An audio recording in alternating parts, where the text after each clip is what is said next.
ಬಾಗಲಕೋಟ ಜಿಲ್ಲೆಯ ಇಳಕಲ್ ನಗರದ ಹುಟ್ನೂರ್ ರಸ್ತೆಯ ಹೊಲದ ಶೆಡ್ಗೆ ಬೆಂಕಿ ಹಚ್ಚಿದ ದುಷ್ಕರ್ಮಿಗಳು.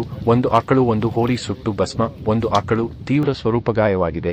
ಜೋಳ, ತೊಗರಿ, ಕಡ್ಲಿ ಸೇರಿ 10 ಪಾಕೆಟ್ಗಳು ಸುಟ್ಟು ಕರಕಲಾಗಿ ಲಕ್ಷಾಂತರ ರೂಪಾಯಿ ನಷ್ಟ ಉಂಟಾಗಿದೆ ಎಂದು ರೈತ ತಿಪ್ಪಣ್ಣ ಗೋನಾಳ ಅಲವತ್ತುಕೊಂಡಿದ್ದಾರೆ. ಆರೋಪಿಗಳ ಪತ್ತೆ ಹಚ್ಚಿ ಸೂಕ್ತ ಕ್ರಮ ಕೈಗೊಳ್ಳಬೇಕು ಎಂದು ರಸೂಲ್ ಬಂಗಾಲಿ ಆಗ್ರಹಿಸಿದ್ದಾರೆ.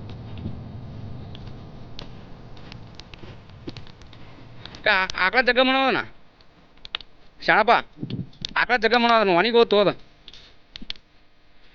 ಆಕಳ ಜಗ್ಗ ಮಾಡಿದನ ಚುಪ್.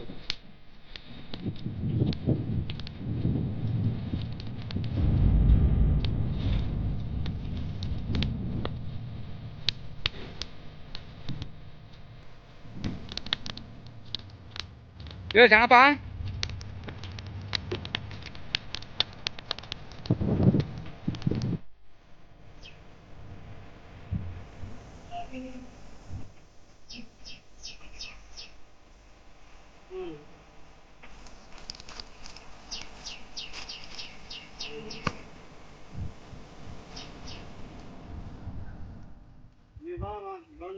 ಯಾವ ಇದ್ರ ಅಂದ್ರೆ ಮತ್ತೆ ಕರ್ಕೊಂಡು ಫೋನ್ ಹಾಕ್ತೀನಿ.